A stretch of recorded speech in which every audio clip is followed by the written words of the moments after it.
Danica's POV. Nakasimangot si Alejandro na lumayo sa kanya. Maya-maya umandal na ang yacht. Ini-enjoy na lang niya ang moment na ito. Napasulyap siya kay Alejandro. Nanahimik ito at parang wala na naman sa mood. Daig pa nitong panahon na pababago-bago mood nito. Kinuha na lang niya ang kanyang phone at nag-selfie. Masisira lang araw niya kapag ito palagi ang papansinin niya. Nandito na rin lang siya sa Amanpulo, sasamantalahin niya na ang pagkakataong ito. Huminto ang yacht sa isang isla. Namangha siya sa ganda niyon. Iniabot ni Alejandro sa kanya ang snorkel. Isuot mo, I will guide you under the water. Alanganing sinuot niya iyon. Di ako marunong lumangoy ha, kapag nalunod ako mumultuhin kita. Sabi niya rito. Hindi ka malulunod, doon lang tayo sa mababaw. Yung abot lang mga paamong lakarin. I just want you kung gaano kagandang panoorin yung mga isda sa ilalim ng tubig. Hinawakan siya ni Alejandro habang naglalakad siya sa ilalim ng tubig. Hindi niya alam kung saan siya mas kinakabahan. Doon sa pagkakahawak ni Alejandro ng kamay niya or sa takot na malunod siya. Hanggang makarating sila sa hanggang balikat niya ang lalim. Napahigpit tuloy ang kapit niya kay Alejandro. Nagulat pa siya nung hapitin nito ang bewang niya. Anong ginagawa mo? I will teach you how to swim. Sabi nito habang inaalalayan siya.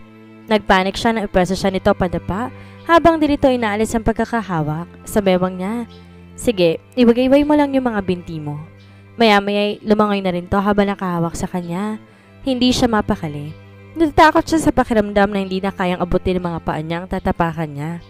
Napayakap siya kay Alejandro sa sobrang takot. Ayoko na, mamamatay ako.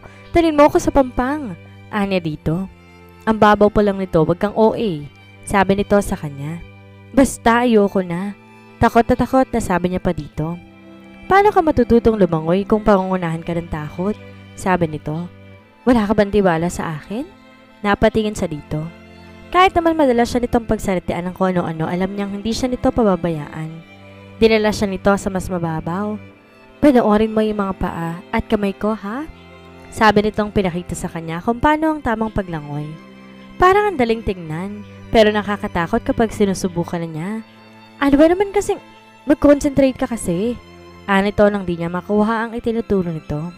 Sinubukan ulit niya, para siyang asong umawagayway. Kumagikik ng tawa si Alejandro habang pinapanood siya. Ang higpit ng kapit niya rito. Lulunurin mo yata ako eh. Di ko talaga kaya. Reklamo niya pa dito. Paano ka malulunod? Nakalapit ka sa akin. Sige lang, go ahead. Pasasaan ba't matututo ka rin? Nakailang attempt din siya. Pinasukan pa ng tubig yung ilong niya. Ano ba naman yan? Simpleng bagay lang, di mo pa makuha. Tila napipikon ng sabi ni Alejandro sa kanya. Ayoko na nga kasi. Singhal din niya dito. Okay. Ayusin mo na lang yung snorkel mo tapos ilublob mo yung mukha mo sa ilalim. Nilublob nga niyang mukha niya pero ang higpit ng kapit niya sa kamay ni Alejandro. Namangha siya sa mga corals at mga isdang nagsisipaglanguyan sa paikot ng mga corals. Mas maganda sana dun sa medyo malalim kaso hindi ka nga marunong lumangoy, sabi ni Alejandro sa kanya. Kaya kailangan bago tayo bumalik ng Maynila marunong ka lang lumangoy, okay? Ang hirap kayang huwag mong sabihin, mas matalino pa mga bata sa'yo. May sarcasm sa tanong nito sa kanya. Inarapan lamang niya ito. Maya-maya umahon na sila. Kumakalam na sikmura ako. Reklamo niya dito. Gutom ka na kaagad ang dami mong kinaing breakfast? Takang tanong ni Alejandro sa kanya. Nakakapagod kayang lumangoy, sabi niya rito. Natawa ito. Lumangoy? Naglalakad ka lang naman. Nakakapagod maglakad. Doon tayo magla-lunch sa yacht. Sabi nito sa kanya. Wow naman ang sosyal. Tuwang-tuwang sabi niya dito. Napangisi ito. Alejandro's POV. May ngiti sa mga labi ni Alejandro habang pinapanood si Danica. Enjoy na enjoy sa pagkain ng sugpo. Nalaman niyang favorite din pala nito iyon kaya nag-order siya ng sugpo at alimango for lunch. Hinay-hinay lang ha, hindi tayo nagmamadali. Paalala niya dito. Ang sarap talaga ng hipon lalo na't may Sprite. Sabi nito habang umiinom ng malamig na Sprite. Kahit naman ano masarap sa'yo. Pabirong sabi niya rito. Wala ka yatang di kinakain eh. Uy meron ha, hindi ako makain ng karne ng crocodile at saka ng rabbit. Tsaka palaka, ahas at saka ng aso no? Aso? May kumakain ba ng aso? Oo, marami sa Baguio kumakain ng aso. Yikes, ang weird. Weird talaga. Lalo na yung mga ibang lahi, ang daming mahilig sa aso. Pero bawal yun kaya patago ang bentahan sa Baguio. Kwento pa nito sa kanya. Napansin niya yung sauce sa may bibig nito. Kumuha siya ng tissue at pinunasan yon. Napatitig sa kanya si Danica. Napanunok siya. Bothered kasi ako dyan sa mukha mo kaya pinunasan ko. Pero wag mo nang bigyan ng mali siya, okay? Paliwanag niya dito. Hey, bakit nga ba napaka-defensive niya? May pait sa labing napangiti ito. Bakit ka naman bibigyan niyo ng mali siya? Hello? Tsaka ano namang nakakakilig sa ginawa mo eh? Alejandro? Dinig niyang sigaw na isang pamilyar na boses ng babae. Mula sa isang yate na paparating.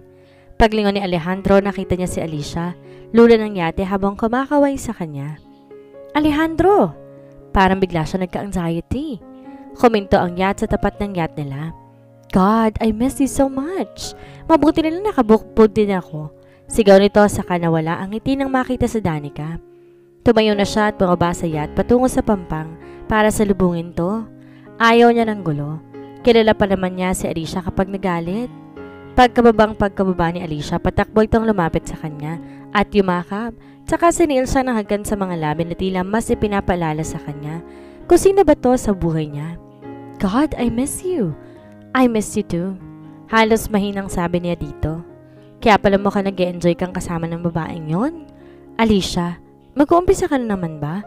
Alam mo namang it was part of the package kaya wala akong choice kundi avail yon. Paliwanag niya dito. Walang choice or sadya nag-e-enjoy ka lang kasama siya? Tanong nito sa kanya. Pumunta ka ba dito para makipag-away lang?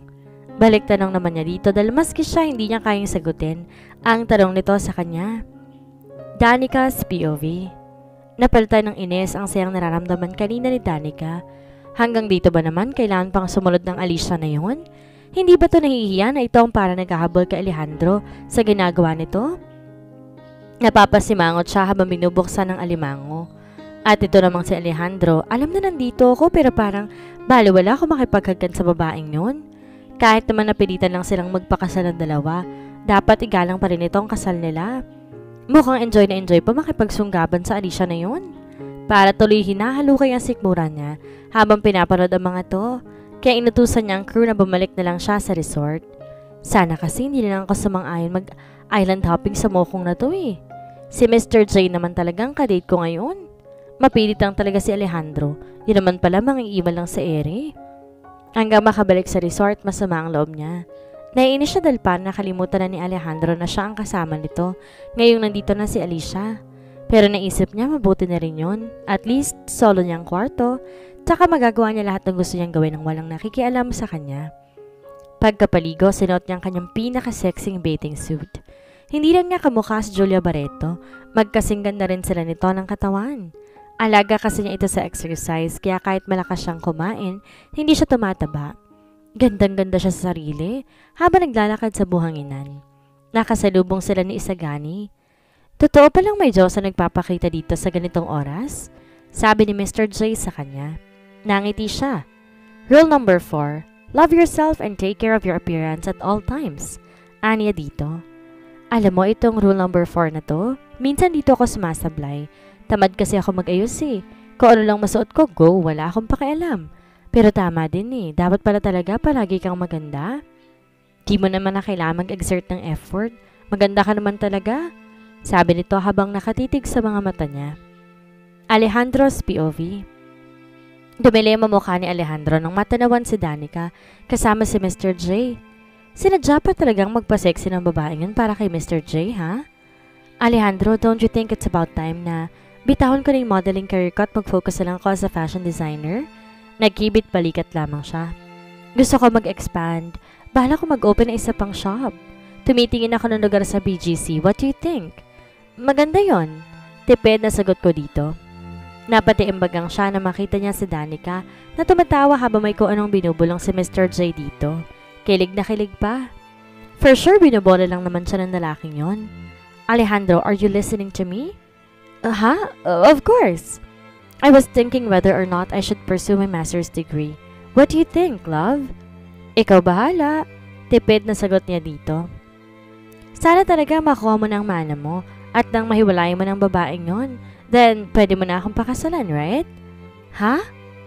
Don't tell me hindi sumasagi sa isip mong mag-settle down tayong dalawa.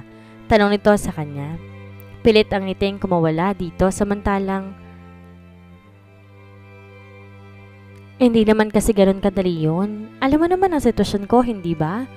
Hindi ko nga maintindihan kay Tito bakit kailangan yung panggawin to sa'yo. Feeling ko tuloy ako ang mistress sa relasyong to. Tayo naman talaga yung totoong may relasyon. Hindi ba naiisip ng papa mo kung gaano ka nahihirapan sa ginagawa niyang to sa'yo? Wow! Talagang enjoy na enjoy ka pa makipagharutan sa Mr. J na yan. Ano ba nakita mo sa lalaking yan? Mukha namang ordinaryong loking lang. Di naman hamak na mas gwapo ako dyan, no?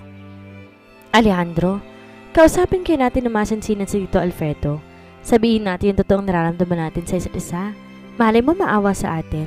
Anak ka pa rin naman niya kaya for sure hindi kanya matitiis. At saka bakit kailangan mong i-display ang katawan mo sa lalaking yan? Hindi ka na nahiya? Hinayaan mong pagpapesa ng tingin ng lalaking yan ng katawan mo. Bakit kailangan mo mag-bathing suit hindi ka naman marunong lumayangoy? I'm sure makikinig sa atin si Tito Alfredo. Di naman ba ito ang puso nun para hindi niya maintindihan na nagmamahalan tayo? Akong kakausap sa kanya. Hey, Alejandro, nakikinig ka ba? Singhal ni Alicia sa kanya. Ha? Napalingon to sa tinitingnan niya. Siya ba? Ang babae bang yun ang gumugulo sa utak mo ngayon? Kaya parang tabang na tabang kang makisama sa akin ha, Alejandro? Pambihira.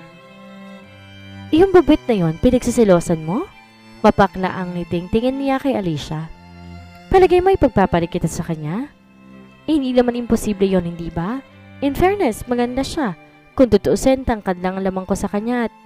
Alicia, ano ka ba naman? Ani ang biglang na guilty. Kinabig niya ito sa bewang. Let's go.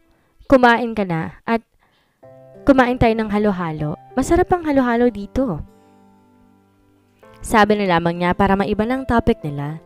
Pero hindi niya maiwasang lingunin si Danica habang naglalakad sila papalayo ni Alicia.